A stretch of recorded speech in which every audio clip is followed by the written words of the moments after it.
Ah, evet. Heh, Çok tamam, şimdi güzel. oldu. Çok sevindim seni gördüğüme. Evet. Çünkü böyle İyi oldu. herkes görüyor, bir ben göremiyorum. Evet. Konuşmak istemedim o şekilde. Görüntü geldi. Evet. Şimdi Ayberk, insanlar tekrar bağlanıyorlar yavaş yavaş. Sabırları için çok teşekkür ediyorum herkese. Tabii merak konusu asıl sensin. Zaten benim paylaşımlarımdan videolar. O yüzden senin kendi şahsi tecrübelerini dinlemek istiyorlar daha çok. Ben Tabii senin olur. bir bahsettim. Daha bir önceki yayın başarısız oldu ama orada açık kapanış vakası olarak ön bölge, ön dişler, anterior bölge, hatta küçük azılara kadar temas yoktu. Sadece arka azı dişlerinde temas vardı. Aslında iskeletsel dediğimiz e, üst çenede sarkma, alt çenede uzama şeklinde iskeletsel bozukluk da vardı. Normalde ameliyata yönlendirilir bu şekilde iskeletsel bozukluk, ama sen bir umut var mı? Bir şekilde düzeltebilir miyiz bunu diye çok araştırdın. Ben de sana umut verdim. Eğer dilini eğitirsen, Allah razı olsun. bunu başarırsan dilini, kaslarını, çene kaslarını düzeltiriz dedik ve düzelttik. Şimdi tedavide özellikle dil eğitimini vurguluyorum çünkü senin arka dişlerini kemiğin içerisine gömen bir mekanizma, harici bir mekanizma kullanmadık. Yani mini Evet. vidalar. Hepsi senin kassal iradenle oldu. Öne dilini dişlerin arasına sokmaman, ön bölgenin kapanması, arka dişlerin gömülmesi hep senin günlük yaptığın rutini değiştirmenle oldu. İşte biz de bunu dinlemek istiyoruz şu anda. Şimdi yorumlar ve sorular mutlaka olacak. Evet. Ben dinleyicilerden, şu andaki katılımcılardan şey isteyeceğim. Önce bizi dinlesinler, konuşmamızı. Soruları varsa biz bir sohbetin sonuna doğru şey yapalım. Olur. Yayını da kaydedeceğim, evet. Sohbetin sonuna doğru o özellikle merak eden, soru soranların cevaplarını beraber cevaplayalım, soruların. Evet, olur. O zaman yorumları şimdi kapatayım. Hani dikkatimizi dağıtmasın diye insanlar birer birer katılmaya devam edebilir. Sadece soruları bir yarım saat ya da 20 dakika yorulana kadar biraz konuşalım. Sen kendi tecrübelerini anlat. Senin tecrübelerin üzerinden soruları varsa onları Olur. cevaplayalım. O zaman ben yorumları kapatıyorum. Evet, O zaman öncelikle yani yaşımı söyleyeyim. 30-32 yaşındayım. Yani bu üniversiteden sonra bu sıkıntı olmaya başladı ve ben bunu fark edemedim. Yani işçiye de gidiyordum, günlük hayatımda da fark edemiyordum. Yavaş yavaş açılıyordu. Ben bunu normal sanıyordum. Ama belli bir zamandan sonra yani yemek yemede zorlanmaya başladım. Konuşurken pelteklik oldu.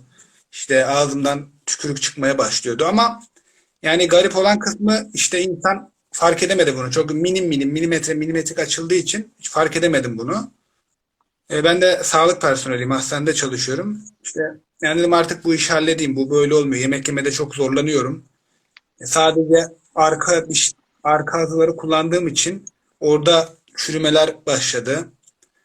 İşte ben de araştırmaya başladım. İşte İstanbul'da 4-5 tane doktor gezdim. Yani hepsi ameliyat dedi ve ameliyatta çok ağır bir ameliyat olduğunu söylediler. Yani çenenin kesilip aşağı indirilmesi.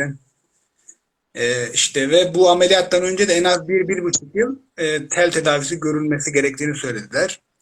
Yani 3-4 tane doktora gittim. Hepsi böyle söyledi ama tabii ameliyat çok zor. Yani ameliyat videolarına bakıyorum. Yani çeneyi şuradan komple kesip aşağı indiriyorlar. Yani 1-1,5 ay zaten pipetle beslenirsin dediler bana. sağlıkçı olunca özellikle çok araştırmışsın ama Evet yani yani şöyle ameliyatı tercih eden hastalar, yani mutlaka olacaktır, bu tercih meselesi, ama bu dilin eğitilmesi mutlaka şart. Benim şahsi fikrim bu. Aslında doktor olarak öngörüm de bu. Çünkü ben ameliyat olup sonradan bozulmaya başlayan vakaları da kliniğimde, kendi muayenehanemde görüyorum. Özellikle dil eğitimi için bana tekrar geliyorlar. Özellikle ameliyata hazırlanan hastaların da seni dinlemesini istiyorum. Evet, yani ben plastik cerrahlarla da görüştüm. Yani onlar da ameliyat edilebilir dedi ama tabii yani hastanede çalıştığım için biraz sağlıkla da alakalı olduğum için öngörebiliyordum. Yani bu ameliyattan çözülmesi zor. Yani çünkü benim dilim araya giriyor, burundan nefes alamıyorum. Yani yanaklarım bile dişlerim basıyor. Yani çenem hep bozuyor, nefes alma bozuk, yutkunma bozuk. İşte geceleyin ağız tamamen açık. Yani o yüzden ameliyat zaten kafama çok yatmıyordu işte. Yani yurt dışında görüyordum genellikle. Open bite diye aratınca çıkıyordu. Yani telle tedavi olanları görüyordum ama tabii sizde tedaviye başladıktan sonra şunu da anladım. Bu sadece telle olacak bir şey değil işte. Burada yani yutkunma, dilin konumlandırılması asıl püf noktası burasıymış. Yani Tabii. mesela şunu diyorlardı. Tamam, ben bir doktora gitmiştim. Ben telle kapatırım ama açılır. Bunun garantisini Ha, kesinlikle vermiyorum evet, dedi. evet, aynen. Çünkü dil, yani zaten bozukluğun sebebi dilin ve çevre çiğneme kaslarının yetersizliği diyelim. Ya da hatalı fonksiyonu. Evet, Hı hı. yani şey demişlerdi hatta, yani bunu kapatmakta telle hiçbir sıkıntı yok ama tabii sizin gibi dil terapisi, yutkunma öyle hiç onlardan bahseden yoktu. Yani arka dişleri ameliyatla yukarı gömelim diyen oldu. Ön dişlere dolgu yapıp uzatalım diyen oldu. Alt dişleri yukarı çekelim diyenler oldu. Ben bayağı bir baktım yani ama hiçbiri mantığıma yatmadı yani. İşte sizin paylaşımınızı gördüm Instagram'dan. Benim gibi open bite bir hastanız vardı. Yani iyi ki de onu görmüşüm. Yani belki haberim olmayacaktı. Bu Evet, şekilde yanınıza geldim işte İstanbul'dan.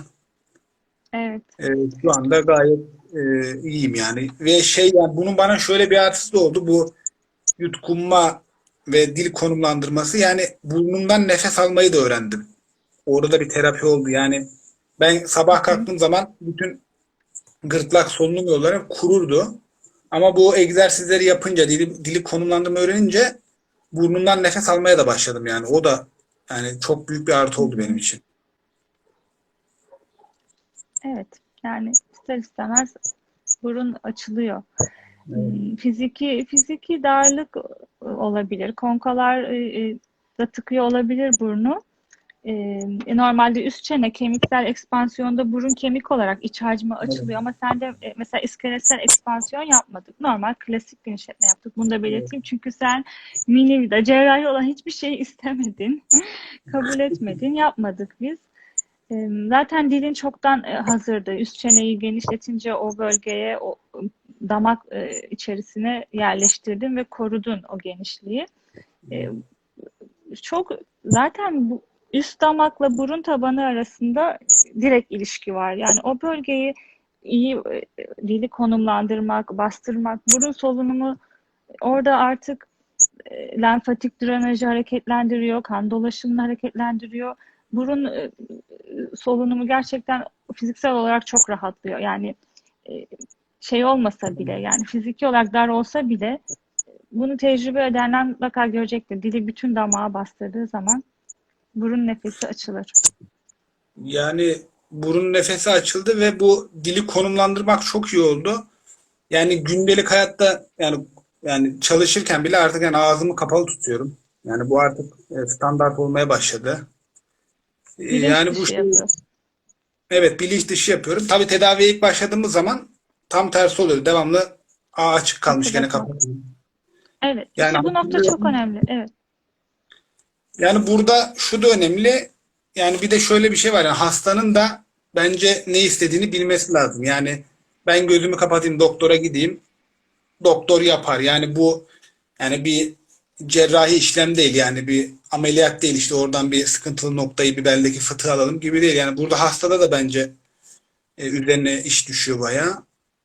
Yani o yüzden Kesinlikle. hasta ne istediğini bilmeli, tedavi olacağına inanmalı. Yani yoksa braketi takmayla ya da işte doktorun söylediklerini yapmazsanız, yani onu oraya yönelmezseniz tedavide çok başarılı olmayabilir. Ben onu da fark ettim. Yani Hı hasta hı. da çok istekli ve doktorun yönlendirmelerini iyi yapmalı yani.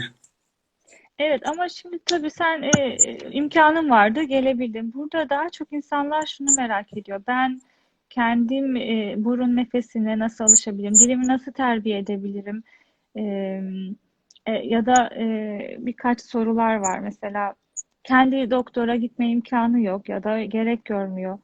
Özellikle kendin evde yaptığın rutini anlatabilir misin? Yani Ya ben ben sana öğrettim hani dilin, evet. konumun nerede olmalı, işte egzersizleri öğrettim ama senin günlük rutinine bunu alman, o süreç nasıl oldu? Özellikle onu göster, nasıl göstereceksin bilmiyorum ama Ben istiyorlar. şöyle anlatayım. Yani ben tedaviye başlamadan önce şöyle bir şey vardı. Benim sadece arka azılar değdiği için yani ben onları açık tutmaya çalışıyordum. Yani arkada zaten iki tane dişim değiyor. Onları da sıkarak onlara zarar vermeyeyim diyordum yani. Gece yatarken bile Ha, tam tersi yani o dişleri korumaya çalışıyordum. Ama aa, zamanla evet. şunu anladım ki dişleri basmak çok faydalı bir şey. Yani şu an yani gayet iyi yani dişleri sıkmak önemliymiş. Ben önce işte size şey vermiştiniz. Sakızla başlamıştık. Sakızı damağıma devamlı damağımda eziyordum. Tongue Yani chewing dilimi egzersizi. damağıma Hı hı. evet yani dilimde yani devamlı cebimde böyle bir sürü ediyordum. Yani ceplerim hep sakız doluydu. Falımın o sert sakızlarından. Ee, yani o sakızlarla başladık önce. Hı Yani hı. her yerde sakız vardı. Sakızları eziyordum. Sonra sakızı bıraktım. Bu sefer dilimle oraya baskı yapmaya başladım. Ama tabii bu şöyle bir şey. Çalışırken bunu unutuyorsunuz. Yani işte orada hastaya biraz iş düşüyor. Devamlı hatırlaması gerekiyor. Yani aklının bir tarafında diliyle devamlı damağına basması gerekiyor. Ya da sakız Evet. çiğnemeyi hatırlaması gerekiyor. Ben onu yapıyordum. İşte ilk başlarda devamlı onları yapıyordum. Sonra o yutkunma egzersizini yapıyordum duvara yaslanıp. Ya da Çin ilk tak. başlarda yapamıyordum onu Çin takı. Onu şöyle yapıyordum. Sabahları kalkar kalkmaz kendime bir kota koyuyordum. İşte bugün 5, akşam Hı 5, hı. ertesi gün 6-6. Yani sabah ve akşam yapıyordum. Ve hep setleri, tekrarları arttırıyordum. Yani kaslar yani spor yapanlar da bilir. İşte devamlı seti tekrarları arttırınca orada güçlenme olur. Yani şu an bile mesela her akşam yani yatsam bile kalkıyorum gene o egzersizimi yapıyorum ama hep bir tane arttırarak yapıyorum. Evet. Onun dışında devamlı dudaklarımı ağzımı kapalı tutmaya çalışıyorum. Bir ara Ee, bant da takmışsın sanki evet değil mi? band tak. Evet ya geceleyin yatarken elastik bandaj takıyordum dudaklarım kapalı kalsın diye. Ondan sonra siz Lego yapmıştınız sizin kendi şeyiniz. Onları takıyordum çenem tutsun Ağzı diye. kapalı tutmaya. Hı hı. Ondan sonra şey yapıyordum. Yani devamlı bir ısırma eğiliminde oluyordum. Yani bu çene kaslarım çok zayıftı. Yani şu an bayağı oralar güçlendi. Yani orada Peki, çok bir fark oldu. burada bir soru var. Benim için de tabii önemli bunu açıklamak ama ben hani şöyle sorulardan bir tanesi temporomandibular eklem dedim. Yani çene ekleminde problem olanlar yapabilir mi diye aslında direkt bana sorulmuş bir soru ama ben eklem problemi olanlarda bu egzersizleri yoğun bir şekilde yapmayı tavsiye etmem. Çünkü özellikle sakız çiğnemeyi ya da çin takla zorlamayı tavsiye etmem. Öncelikle buradaki deformasyona sebep olan durum ortadan kalkmalı. Spazm varsa çözülmeli. Ya manuel terapiyle ya medikal terapiyle fizik tedaviyle önce bu sorun çözülmeli. Ya da oklüzyon bozuksa, asimetri varsa çenede yanlış kapanıyorsa bu kesinlikle e, önce o düzeltilmeli, zorlanmamalı. Bunu önce belirtmem gerekir. Yanlış anlaşılma olmasın. Peki benim sana sormak istediğim yani bu hareketleri yaptığında zorlanma, spazm, ağrı hissettin mi? Oldu mu hiç böyle bir süreç? Yani şöyle bir Evet. süreç oldu. İlk zamanlarda arka dişlerim sadece arkalar değdiği için bir ağrı oluyordu. Bu da bende şöyle bir düşünce oluyordu. Acaba zarar mı veriyorum diye ama yani şöyle bir gerçek var. Dişler gerçekten çok sağlam ve kuvvetli yani. Oraya kendi kendimize sıkarak onlara çok zarar veremeyeceğimizi anladım yani. Şöyle belirteyim. Çene sıkma problemi özellikle bilinç dışı durumda, uykuda ya da gündüz dalgınken sıkma o gerçekten normal bir insanın idare edemeyeceği, kaldıramayacağı bir kuvvet oluyor. Bu patolojik, bu doğru değil. Dişler için, çene yapısı için de doğru değil. Ama bilinçli olarak dişleri birbirine temasta tutmak, e, oklüzyonu sağlamak. Bu nöromusküler uyarıyı da hep yani çene kapanma bu kasları da hep belli bir tonusta tutuyor. O yüzden çok kıymetli diş teması. Evet. Aşırı Ben sıkmadan bahsetmiyoruz. evet yani bilinçli olarak yani ben kendi kendime hiç dişlerimi sıkmak istemezdim ama tam tersi yani bilinçli olarak sıkınca Yani hem kaslar Onun güçleniyor ve faydası var. tabii. Yani hayır, şöyle zaten çenesinde bruksizm problemi olan ya da ekleminde ağrı olan ya da işte tek taraflı boyun kası, tortikolis dediğimiz durum olan hastalarda bu sıkma eylemini ya da dili aşırı bir şekilde damağa bastırma egzersizini tabii ki önermiyorum.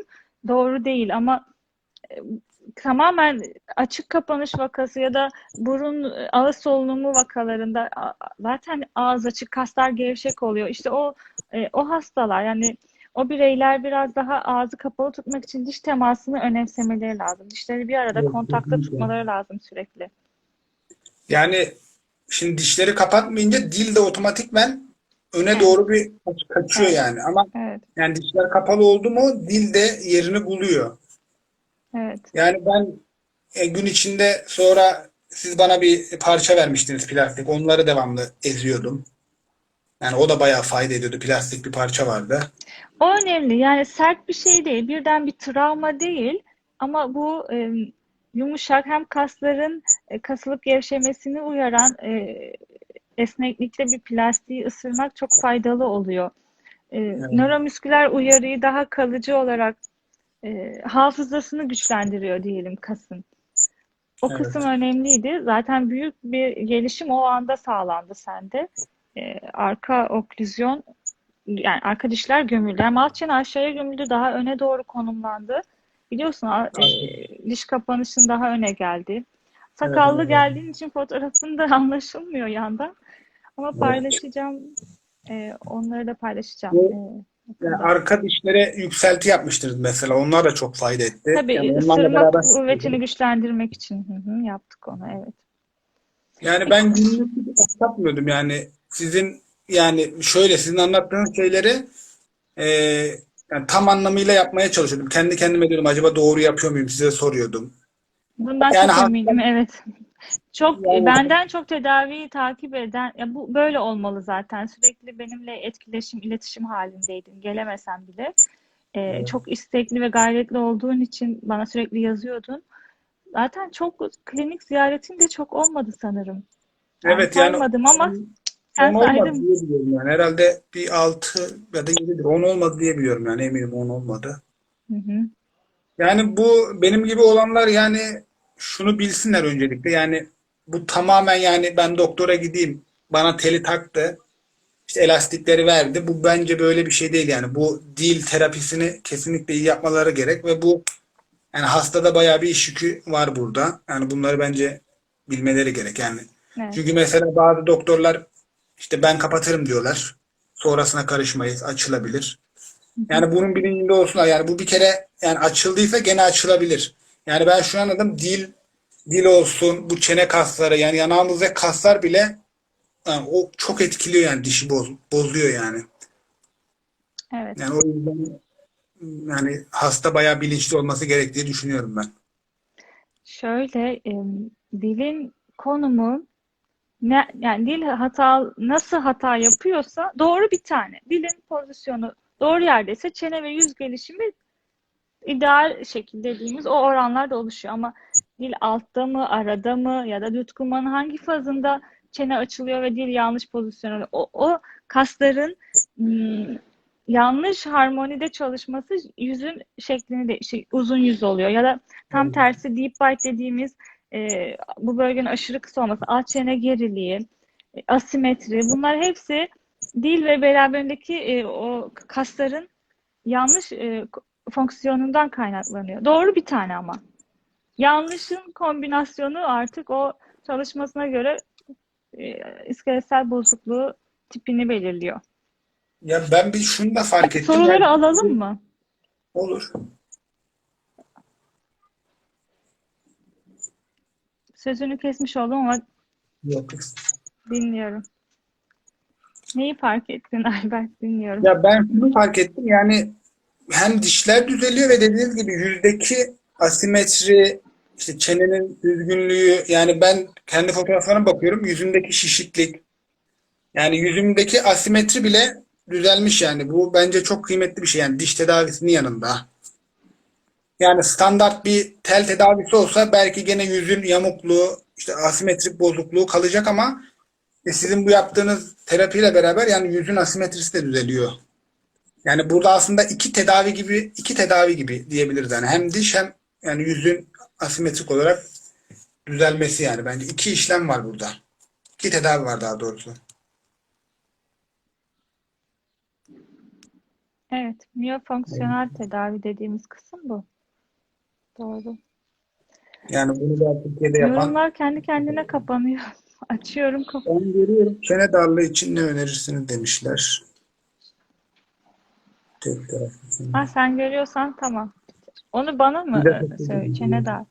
Çene darsa Vida, ekspansiyon. vida Açılacak takılmadı. çene. Vida takılmıştı dediler. Vida takmadı. Hiç cerrahi hiçbir şey olmadı yani bende.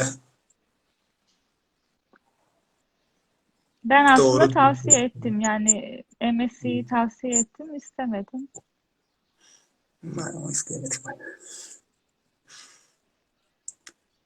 Zaten MSC, özel MSC'den bahsettim. Çok popüler. Özellikle yabancı hastalar çok yazıyor bana. E, mesaj atıyorlar. MSC mucize değil. Sadece çeneyi yetişkinde üst çenenin açılmasını sağlıyor o kadar. Eğer dili oraya alıştırmazsanız geri tekrar kapanır. Evet. Yorum gerçekten yapılabiliyor Ben mu? şu Ben de an görüyorum. kapanıyor Ama şu yorumlar. an bende de Anlamıyorum ama. görünüyor da.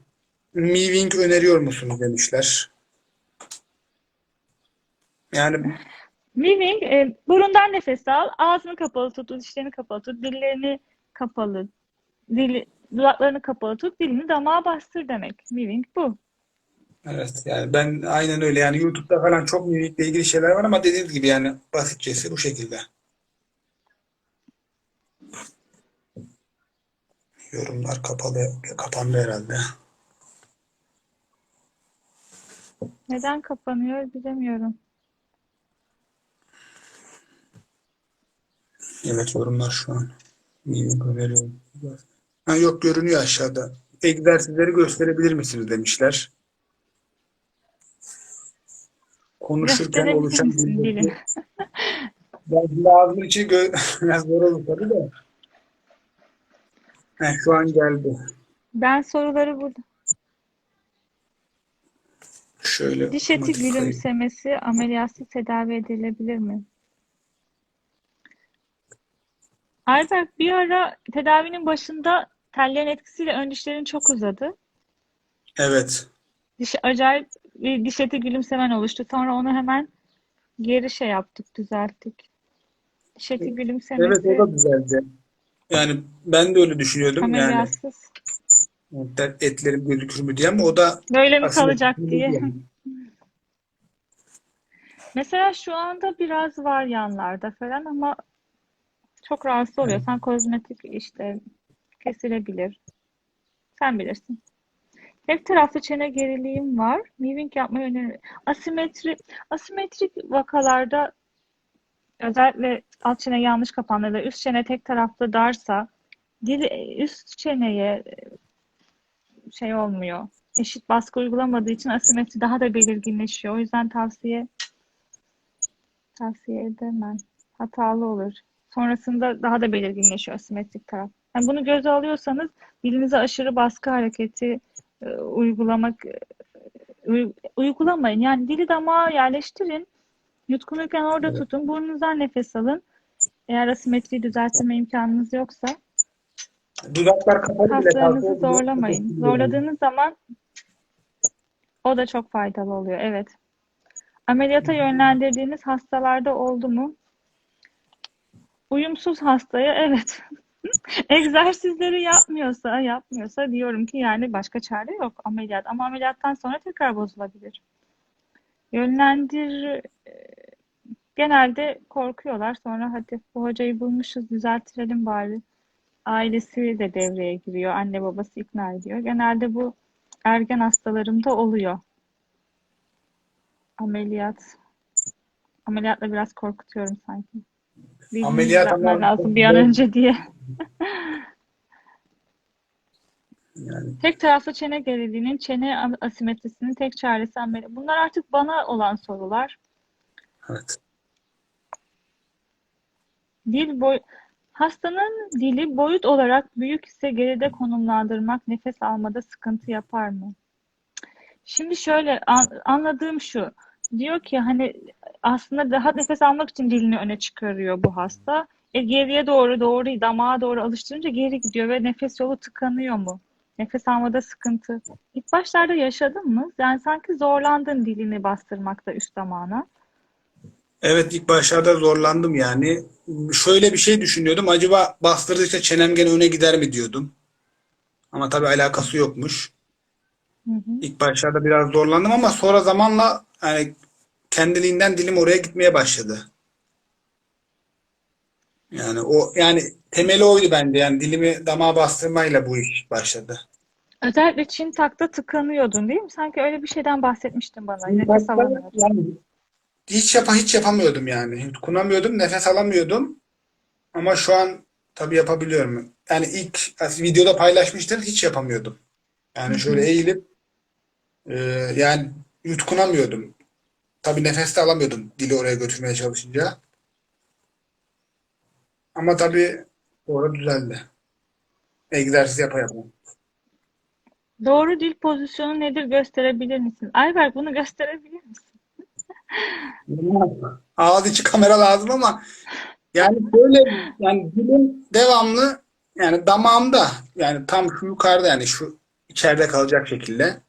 Yani ne dişimde ne alt dişimde. Bunu ben Yani söyleyeyim. Bunu ben söyleyeyim. Dilin doğru pozisyonu nedir? Dilin ucu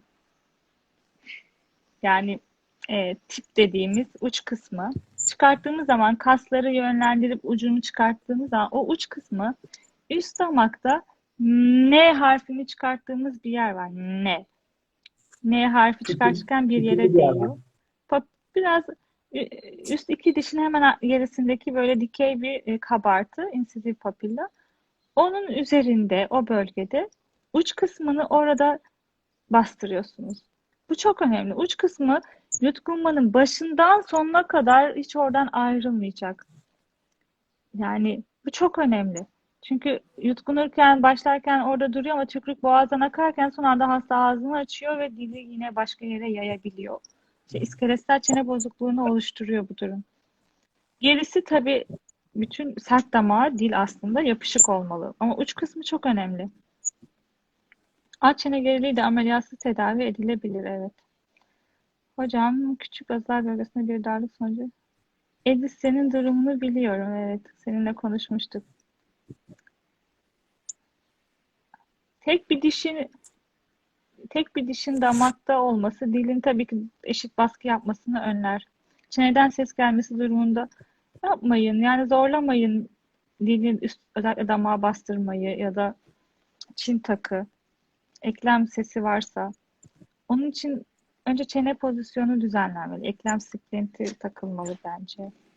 Duruma göre tabii. Hastayı görmeden yorum yapmak çok zor. Ekspansiyon demek çeneyi, üst çene genişletme demek. Üst çene çok önemli. Bütün yüzün ortasındaki bir kemik ama gözü oluşturuyor. Elmacık kemiğiyle bağlantısı var. Arka kafatasının içerisinde sphenoid kemik yani tam beynin taban kemiği onunla bağlantısı var. E, Ama görüntü olarak bütün yüzü şeklini oluşturan bir kemik. O yüzden üst çeneyi biz geniş olmasını çok önemsiyoruz. Tedavi için yaşın önemi işte görüyorsunuz 32 yaş. Bence hiçbir önemi yok her yaşta. Şöyle düşünün. Yaş ilerledikçe tabii ki metabolizma hızı yavaşlıyor. İnsan yara iyileşmesi olsun. Bunu anlarsınız. Mesela işte düşüyorsunuz, kemiğiniz kırılıyor. Küçük çocuklarda daha çabuk iyileşir, kaynaşır değil mi? Ama bir şekilde kaynaşır. Yaşlı insanlarda daha geç olur bu ama olur. Yine iyileşiyor. İyileşme mekanizması tabii ki var. Bu da onun gibi bir şey. Yeniden şekillenme oluşuyor yüzde. Hem kaslarla beraber doğru fonksiyonda kemik yapısında, dişlerin içinde bulunduğu kemik yapısı da değişime uğruyor tabii ki. Bir baskı var çünkü. Yani travma demeyeyim, travmanın kötü anlamı ama dilin doğru baskısı bir uyarı yapıyor çene kemiğine. Hem üst hem alt çene. Çünkü dil alttan çıkıyor. Yani hyoid kemik ama bütün alt çene iyi oluşturan yani çene tabanını oluşturan kaslarla bağlantılı, fonksiyon olarak hepsi birbiriyle bütün. Dolayısıyla bütün yüzün şeklini belirliyor dilin nerede olduğu. Derin kapanış için ne önerirsiniz? Ekspansiyon öneririm çocuklarda derin kapanış varsa. Çene genişletme. Tedavi ne kadar sürmüştü Ayberk? Bir sene. Geçen sene Ocak ayında başlamıştık sanırım. Bir buçuk sene sürdü. Yani Sonra bir bir şeye bıraktık. 2 yıl olmadı yani. Ee, 1,5 yıl olmadı bence. Son kaç ay birkaç ay gelmedin. 4-5 ay mıydı? Evet, Bilemiyorum. pandemiden dolayı bayağı gelmedim. Yani işte U- sizin uzaktan yönlendirmelerinizle devam ettik yani. Evet, Tekrar bekledik. takıl olduktan sonra. Hı hı. Hastanın dili büyükse geride konumlandırabilir miyiz? Dil büyük olmaz. Dil büyük olmaz. Çene dardır. Yani bizim maalesef çok çok utanç verici ama yani fakültede dil ameliyatları nasıl yapılır öğretildi. Dil kesilir mi? Ama işte biz öğrendik. Öyle bir ameliyat olduğunu biliyorum. Çok Evet, yanlış. Dil büyük ben olmaz. onu Herkesin kas yapısı. Sadece dil nerede durduğunu bilmiyordur. Yani öyle büyük gözüküyordur altı. Özellikle bu Down sendromlarda e, çene tabii hekim arkadaşlar varsa daha iyi bilir. Makroglasi diye ağız içi semptomları olarak kitaplarda geçerdi. O kaldırıldı mesela. Makroglasi yani büyük dil değil onlardaki. Sadece rehabilitasyon eksikliği var Down sendromlu ya da mental retardı hastalarda, spastik hastalarda. Ama onlar bile terapiyle dillerini toparlıyorlar ve yaşam kaliteleri çok artıyor. ben de onu fark ediyordum yani. Bence o dediğiniz gibi üst çene darlığından dolayı, ama üst çene genişleyip dil yerini bulduktan sonra yani dediğiniz gibi dil büyük gibi bir şey yok. Ben de öyle sanıyordum ilk başta. Yani dilim çok güçlü, çok büyük, iteledi, bozdu ama halbuki yeri darmış ya da yanlış yerde duruyormuş. Ama çenem Evet. genişledikçe şu an gayet normal bir dil yani. Evet. Dikey kafatası çapraşıklığını dili korumak düzeltir. Dikey kafatası çapraşıklığı.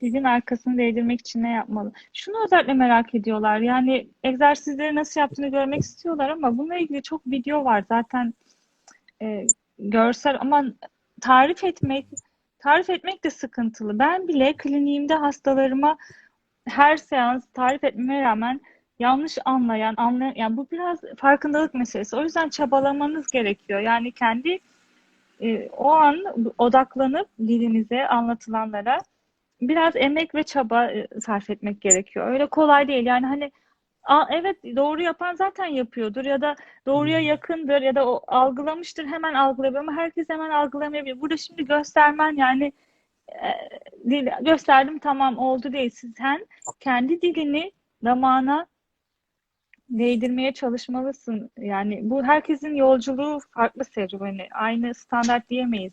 Burada göstermen pek bir işe yaramayacak. Kaldı ki ben de aslında arada paylaşıyorum. Ama şu da sıkıntılı. Egzersizleri bunu yapın çok güzel. Bu kesin çaredir demek çok yanlış. Aynen öyle. Çünkü herkesin problemi aynı değil. Ağrı, spazmlar var. O öyle bir altyapıda ya da hatalı diş pozisyonu var. Oklüzyon dediğimiz çene kapanışı yanlış. O şekilde egzersizlere devam ettirmek çok sıkıntılı. Sakız Evet, ve egzersiz. Evet Albert. ya sadece bu egzersizde değil yani dediğim gibi braket taktınız, üst çene genişletme aparatı takıldı. Yani siz bir sürü şey yaptınız. Dişlere yükselti koydunuz, legolar yaptınız. Yani acaba böyle düşünenler var. Ben sadece bu egzersizleri yapsam düzelir ya da open bite kapanır mı diye. Yani bence kesinlikle öyle bir şey değil yani. Yani öyle düşünen varsa yani Yok. kesinlikle doktorun bir sürü işlemler yapıyor yani. Arka planda bunlar var yani. O kadar yani ben o kadar ümitsiz konuşmak istemem. Hani benim yaptıklarımın tabii ki sana faydası olmuştur ama gerçekten evde de dili doğru yerde tutup yani anladığı zaman yanlış postürünü, pozisyonunu bunu düzeltmeye çabaladığında büyük fayda görecek open bite vakaları ya da farklı hatalı dil pozisyonunu düzelten hastaların çene yüz gelişiminde kesinlikle fayda olacaktır. Sadece belli kapanış bozuklukları var, dikkat etmeli diye uyarmak istiyorum. Yani sonrasında şöyle demesinler. Ya ben bu egzersizleri yaptım ama zarar gördüm. Daha kötü oldum dememeleri için bir hekim olarak uyarmak isterim. Evet. Yoksa her vakaya da benim tabii ki sadece takip ettiğim vakalarım da var. Özellikle çocuklarda hiçbir şey yapmıyorum. Anne babasına eğitim veriyorum. Ya da birkaç yardımcı aparat gerekliyse veriyorum. Vermediğim de oluyor. Bir de ben şöyle söyleyeyim yani mesela bende şey vardı. Open bite olduğu için ben dilimi üst çeneme bastırmıyordum size gelmeden önce. Daha fazla kayar diye. Alt dişlerime odaklamıştım. Alt dişlerim bozulmuştu hatırlarsınız. Yani bu Evet. onu diyorum yani bir doktorun gözetiminde olması lazım. Yani internetten bakarak ya da bir yerde dinleyerek başka bozukluklara da sebep olabilir yani. Yanlış. Olabilir. Ben Ama mesela evet. Ama yine doğru anlayıp güzel yapan hastalarım da var. Yani ya da duyuyorum, görüyorum hani. O kadar şey olmuyor. Bu gerçekten kişiden kişiye değişir. Ama tabii imkanları varsa yardım alsınlar. Fizik tedavi olsun, miyofonksiyonel ya, tedavi. bir şey söyleyeyim. Mesela biri üst çene genişletme aparatı konuşmayı etkiler mi? Yani ben braketler ilk başta biraz ön yargılıydım. Braketler Hı zor mu hı. olur? Üst çene genişletme aparatı zor mu olur? Yani bunlar bir parçanız gibi oluyor. Yani ben bazen unutup sert şeyler bile yiyordum. Yani sonra acaba kıracak, kırılır mı diye korkuyordum. Yani bence ondan korkmasınlar bir parçanız oluyor yani. Evet.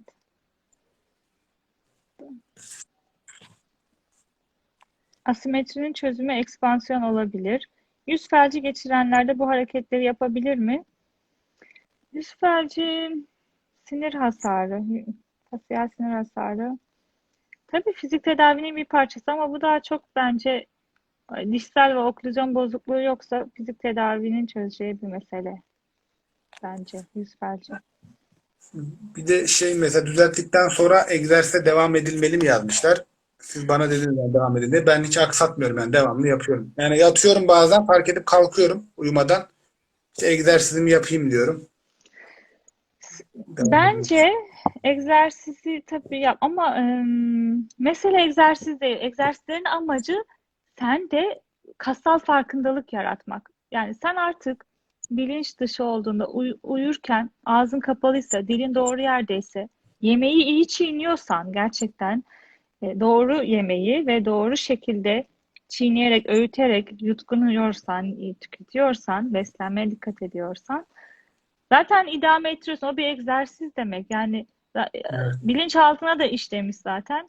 Özellikle hani egzersiz yapmadım kötü olacak diye düşünmeye hiç gerek yok.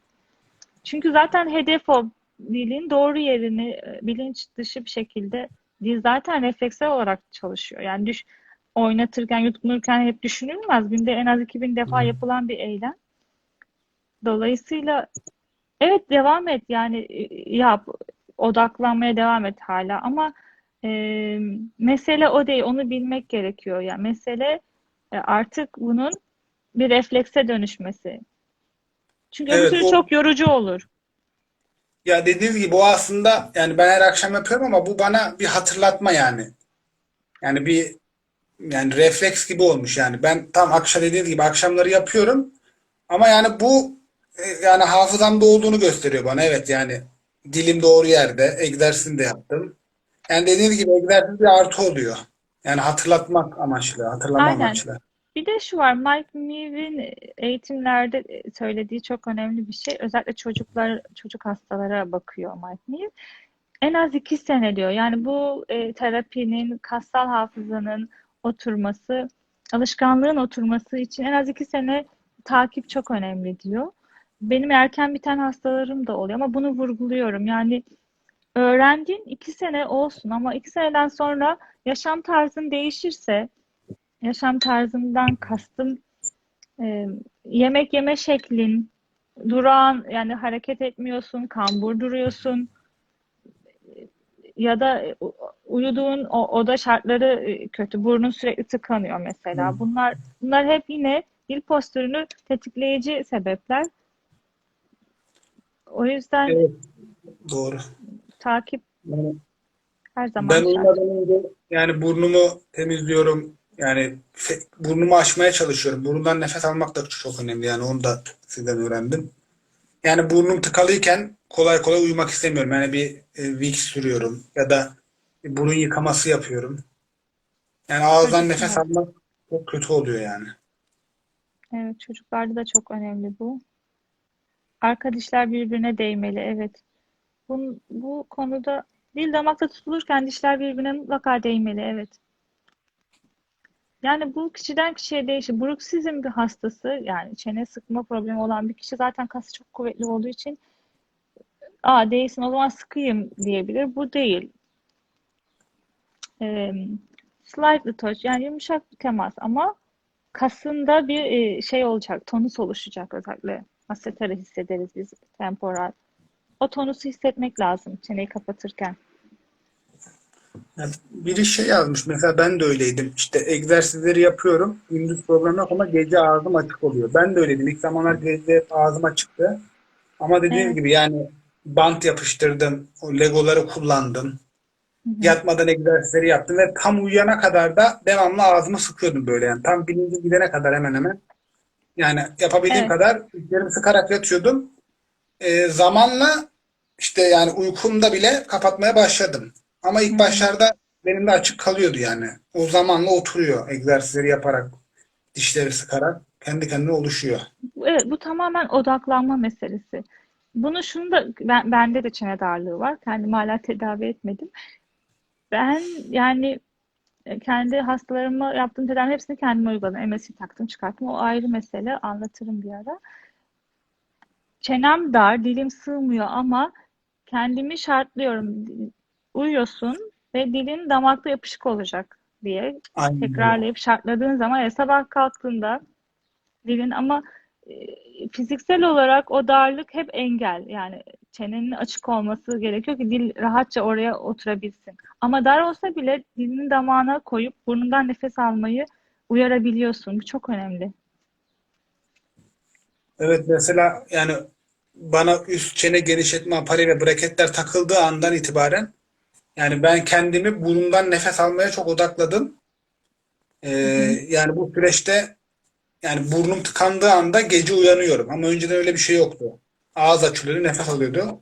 Ama işte braketler, üst çene genişletme apareyı takıldıktan sonra daha fazla bir bilinç oluştu. Yani burnum tıkandığı anda uyanıyordum ben. Evet, Yani burundan nefes almaya da çok yardımcı oldu bu tedavi. aynen.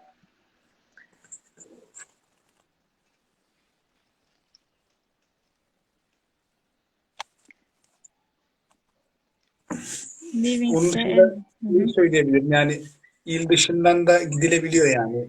Dediğim gibi çok fazla gitmeye gerek olmuyor. O gözlerini korkutmasın yani. Umarım daha çok doktor olur çünkü ben bu kadar yoğunluğu kaldırabileceğimi düşünemiyorum. Evet. İnşallah, O evet, yüzden. gerçekten bu tarz miyofonksiyonel tedaviye yönelen hekimler var merak eden. Umarım. Evet, yani ben İstanbul'da bulamadım yani. Bayağı büyük bir şehir ama bayağı da dolaştım. Bana da şimdi bu konuya açıklık getirmek istiyorum. Çünkü benim kendi tedavide uyguladığım metot, yani orthotropics eğitimi aldım. Tamam, Mike Mead'den ama ben kendim apareyleri modifiye ettim. Yani tedavi yöntemimi kendimce pratik hale dönüştürdüm. Dolayısıyla benimle aynı tedaviyi uygulayan hekim var mı? Tabii ki bilemem. Çünkü zaten ben kendi metodumu uyguluyorum ve hiç benimle aynı şekilde yapan hekimi bilemiyorum. Ama ortoterapist eğitimi alan hekim için haritaya bakabilirler. Dünya haritasında gösteriyor. Türkiye'den var mı? Olabilir. Ankara'da Yağmur Hanım vardı. Miyofonksiyonel tedaviyle ilgileniyordu. Uyguluyordu çocuklara özellikle ama yetişkinlerde bilmiyorum. Devlette çok fazla open var. Üstelik erken yaş yutkunma dışında hangi egzersizi önerebilirim? Aylin Hanım, tank çiving egzersizi önerebilirsiniz. İnternetten, YouTube'dan bakın tank çiving'e. Hastalarınıza tavsiye edebilirsiniz. Başka şeylerde tanıdığınız kimler var? Yağmur Hanım biliyorum, Ankara'da. Miyofonksiyonel tedavi yapıyor. Yapıyor. Başka bilmiyorum. Yüzün öne doğru. Hocam siz hiç hasta oldu mu? Ameliyata yönlendir. Ameliyat olursun bak diyorum diline. Dilini düzeltmezsen. Var, evet. Ayberk, seninle ilgili sorular. Benimle ilgili ben de bakıyorum da bir yandan. Ya ben egzersizle ilgili şunu söyleyebilirim. Yani birkaç püf nokta verebilirim. Yani tabii herkes farklı yapabilir ama yani ben Çin takı yaparken omuzlarımı özellikle duvara Hı hı. yaslamaya çok dikkat ediyorum. Ve mesela tekrarı yaparken birkaç tekrardan sonra kafa yukarı kayıyor otomatikman. Yani kesinlikle boyunlarını aşağıda tutsunlar, göğüsleri öne çıksın. Yani bir Hı 2 hı. 3 4'ten sonra otomatikman bazen çene yukarı kaçabiliyor. Ona çok dikkat etsinler. Yani zor, Evet. zaten kumanın zorluğundan doğru olduğunu anlarlar ama diyelim öyle hızlı hızlı yapıyorlarsa orada bir yanlış vardır. Yani yeni başlayanlar çok zor yapması lazım bunu. Yani ben ilk başta hiç yapamıyordum. Sonra akşamları 3 tane zor yapıyordum.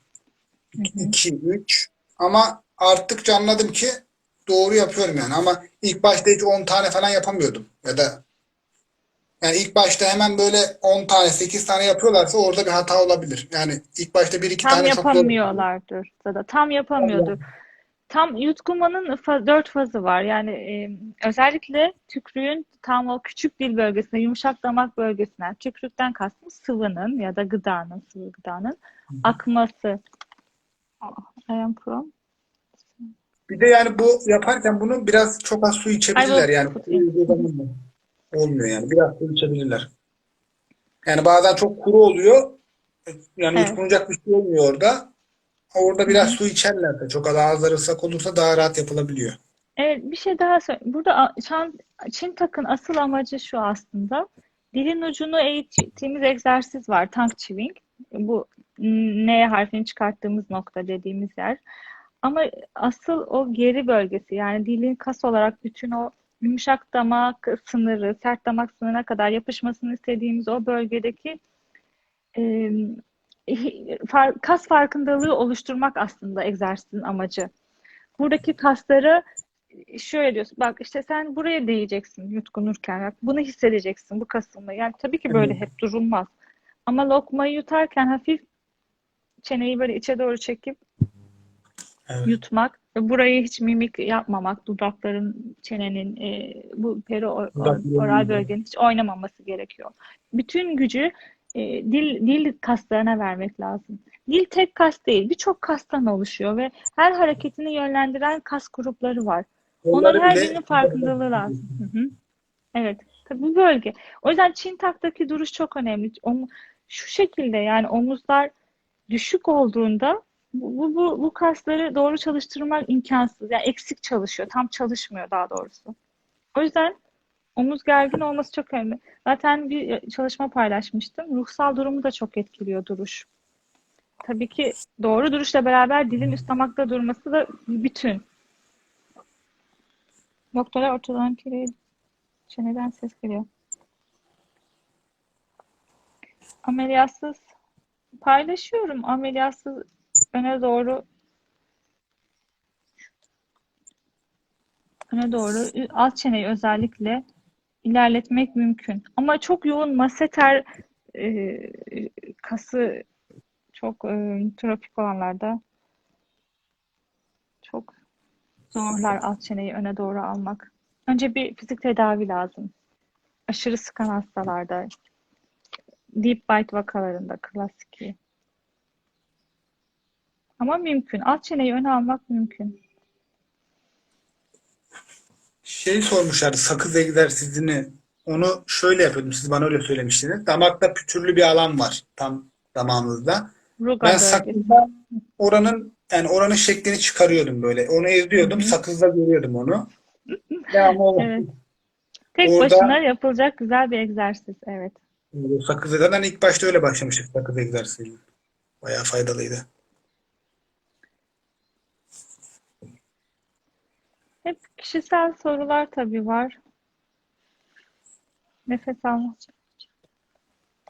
I will put this broadcast on YouTube with English subtitle. Okay? Don't worry, my followers, foreign followers.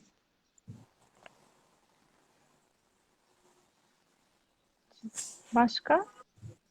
Yani ben şey söyleyebilirim, yani bu open bite için söylüyorum.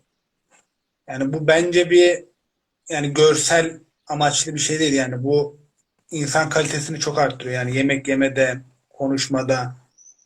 Hı hı. Yani buna bence öyle baksınlar. Yani fotoğraf çekilince dişlerim kapalı değil de, yani yemek yeme, yutkunma, konuşma, yani bunlara çok faydası oldu yani. Pelteklik bile, bende pelteklik de vardı. Yani işte S harflerinde falan dilim öne gittiği için bayağı bir pelteklik vardı. O da gitti. Hı hı. Yani Evet. bu geniş kapsamlı bir tedavi olarak bakabilirler. Ya o kısım gerçekten yani benim için bir doktor olarak senin tedavinde hani o anlattı bana da ilk anlattığın zaman gerçekten çok gurur duydum. Yani yaptığım tedaviyle gurur duydum. Ama en çok da senin çaban, gerçekten senin iraden vardı bu tedavide Ayberk. Yoksa gerçekten yaşın 32 ve bir senede aslında daha kısa sürede sonuca vardık. Çok istikrarlıydın. Seni de çok tebrik ediyorum tekrar. Teşekkür ederim. Sizin de önünüze sağlık. Yani Umut o bu hepimizin yayını oldu. bu yayını özellikle yapmak istedin, sen istedin yani paylaşmamı istedin resimlerimi. Çünkü ben de Evet. tedaviye başlamadan önce böyle bir hastanın tecrübelerini dinlesem, görsem düzelmiş halini, görüntülerini Kesinlikle. çok motive olurdum dediğin için ben Tabii de ben kabul ettim. bir fotoğraf gördüm ben. O fotoğraftan yola çıktım. Tabii fotoğrafın altına yorumlar atılıyor ama tabii siz bütün yorumlara yetişmeniz zor. Ya da fotoğraftan görüp ben de düzelir miyim gibi, ama yani insanların görmesi faydalı bir şey. Çünkü ameliyat gerçekten bence çok zor, ameliyat olmak. Yani çene ameliyatı. Çene Hı hı. ameliyat olduktan sonra çeneyi korumak daha zor. Evet. İşte bu sorular şehir dışındayız. Kaç defa gelip gitmemiz gerekir hocam? Ayberk tahmini 6-7 kez bir şey söyledin sen. Ben tam Evet abi. hesaplamadım. Ama bu Ayberk'e özel bir tedaviydi. Yani Ayberk'in tedavisi. Herkesin farklı. Ama tabii bir ortalama söyleyebilirim. Ama beni şaşırtan gerçekten çok vakalarım oluyor. Yani uzayan vakalarım da var, tedavisi uzayan. Beklediğimden çok kısa süren de var. Ben inanın ben de çok hastaya bağlı olduğu için kaslarını egzersizleri sadece anlatıyorum. Kasları eğitme kısmı hastada, motivasyon kısmı hastada. Dolayısıyla bu direkt tedavinin süresini etkiliyor. Daha önce otonom tedavi görmüş biri sizinle tedavi olabilir mi? Evet olabilir. Var öyle hastalarım. Özellikle diş çekimli vakalar var. Yüzde çökme, daralma, çenelerdeki daralmayı düzeltiyoruz. Açıyoruz tekrar çeneyi. Daha önce tedavi görmüş hastalarım tabii ki var ortodontik tedavi. Damak darlığının çözümü damağı genişletmek. Tek tarafta yemek bozukluğuna oluşan çene asimetrisi. Diğer tarafta çiğnemek ama eğer dişlerde kapanışında bozukluk varsa mutlaka oklüzyon çok önemli. Nihayetinde kasların ben şöyle duygusal bir tabir kullanıyorum. Nihayetinde kasların huzur bulduğu yer dişlerin doğru ve ideal temas. Yani zaten diş anatomisi öyledir. Yani diş hekimi arkadaşlar çok iyi bilir bunu. Protetik planlamada da yani protez baştan yapıldığında da çok önemlidir. Dişlerin o olukları, kasları birbirine ideal oturması lazım. Her hareketi, çene hareketini takip etmeli, bir uyum olmalı. Senin doğal dişlerin bile bozulduysa kapanışı, onunla beraber doğru fonksiyonu yapmaya çalışmak daha da durumu kötüleştirebilir ya da düzeltmeyebilir. Hastalarımı ameliyata yönlendirdiğiniz oldu mu? Genelde karamsar ya da kendisi ameliyat olacak ama bu konuda içi rahat etsin istiyor belki de hasta. Ameliyata yönlendirdiğim hasta olmadı. Çünkü bir umut var, dilin görüyorum, fonksiyonel bozukluğu var. Bunu düzeltebilirsin diyorum. Ya da çok daha güzel sonuç, mükemmel sonuç istiyorsan yani kemiğini kırdır tabii yani al kemiği ama yine kaslar mecbur rehabilite etmek zorundasın. Bunu çene cerrahları da söylüyor. Sadece kemiği kesiyor. Kasını kesmiyor ki, kısaltmıyor ki kasları. Yani ya da dilini bir şey yapmıyor. Dilinin doğru yerini öğrenmek zorundasın. Göz Bir de altındaki morluklar çeneyle alakalı oluyor tabii çoğu zaman. bana Hep çene şey demişler. apası. Hı hı. Yani ameliyat için, arkadaş için söyleyeyim. Yani ameliyattan önce zaten 1,5 yıl ortodontik tedavi, tel tedavisi göreceksin demişlerdi. Yani şimdi mesela doktora gidiyorlar, ameliyat deniyor ama Hı hı. iş biraz ciddi oldu mu, ikinci, üçüncü görüşmeye gidildi mi, Evet, öncesinde 1 yıl, 1,5 yıl bir tel tedavisi yapacağız diyorlar. Yani bunu da iyi araştırmaları gerek. Yani öyle gideyim keseyim direkt diş kapanacak diye bir şey yapmıyorlar. Önce bir tel tedavisi evet. yapıyorlar. Tabii evet, bu sürece giren hastalar biliyor bunu. Tekrar hep cevap verdiğimiz sorular var. Çok faydalı bir yayın oldu. Bunu okumam iyi oldu. Çok teşekkürler. O zaman finali bu güzel cümlelerle yapsak mı? İlk tedavi başlangıcı. Şehir dışından gelince bunlar hep kişiye özel değerlendirmeler. Doğru değil. Uzaktan tedavi planı yapmak çok yanlış Evet. olur. Ewing'in çene asimetrisinden de belirginleştirdiğini söyleyin. Ameliyatta önermiyorsunuz. Tedavisi nasıl oluyor? Tedavisi nasıl oluyor? Bunu tedavinin nasıl olduğunu anlatmak burada çok zor. Tabii ki bir tedavisi var. Asimetrinin tedavisi tabii ki var. Teşekkürler Büşra'cığım. Eski asistanım Büşra. Sevgiler. Çok özledim. Ameliyat dedi çift çene. Bu bir saattir konuşuyoruz. Benzer sorular var. Miyofonksiyonel tedavinin yeterli olmadığı çene problemleri var mı? Miyofonksiyonel tedavinin, evet, güzel soru. Miyofonksiyonel tedavinin yeterli olmadığı çene yet, yeterli olmadığı çene problemi.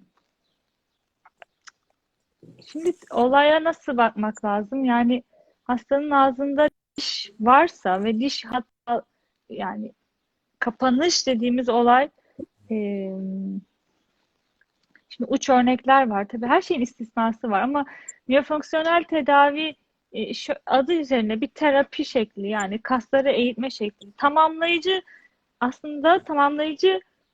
tıp gibi düşünebiliriz. Yani tek başına miyofonksiyonel tedavi çoğu vakada tabii ki yeterli olmaz. Yani dişin bir yerden bir yere hareketi dediğimiz ortodontik kuvvet uygulamak mutlaka gerekiyor ya da aygıt kullanmak gerekiyor.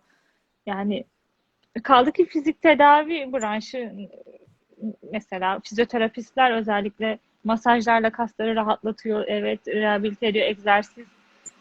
Ama dişsel bozukluğu varsa düzeltilebilir ama daha ilerisi, acaba şu örneği mi demek istiyor hasta? Şimdi bir soru geldi. Yani alt çene aşırı önde, üst çene aşırı geride. Kemik kesip işte ameliyatla alt çeneyi geri alma. Görmeden yorum yapmak çok zor. Evet, özellikle bu denevreze manevrası dediğimiz birbirini kavuşturamıyorsa ameliyata yönlendirilir hasta ama benim kavuşturamadan düzelttiğim vakalarım da oldu. Bilemiyorum. Ameliyata yönlendirdiğim hastam, genelde uyumsuz hastayı gönderiyoruz. Ne yapacağız ameliyat? Yani bana şey demişlerdi burada. Senin çok ileri derece open bite'ın var. Yani o yüzden kesinlikle ameliyat diyorlardı. Yani bana hep öyle denmişti. Bayağı açıktı çünkü. Ama onu bile E, sonuç aldım. tabii ön açık hem de arka, yani alveol kemik dediğimiz çene kemiği içerisinde aşırı sarkma vardı. Ama düzeldi, düzeliyor. Evet, bence yeterli. Bir saati de geçti. Çünkü bunu kaydedeceğim. Sonra ileride dinleyenlere çok sıkıcı olabilir. Tekrar aynı sorulara cevap vermiş oluyoruz diye düşünüyorum. Peki o zaman Ayberk, kontrole beklerim. İnşallah gelirim ya şöyle İyi bir yıl olur. sonra Rahat düşünüyorum. Bir zamanında. yıl içinde falan bir gelmeyi düşünüyorum. Evet. Bir yolun düşer tarafa Çok uğrarım bitti. yanınıza. Tam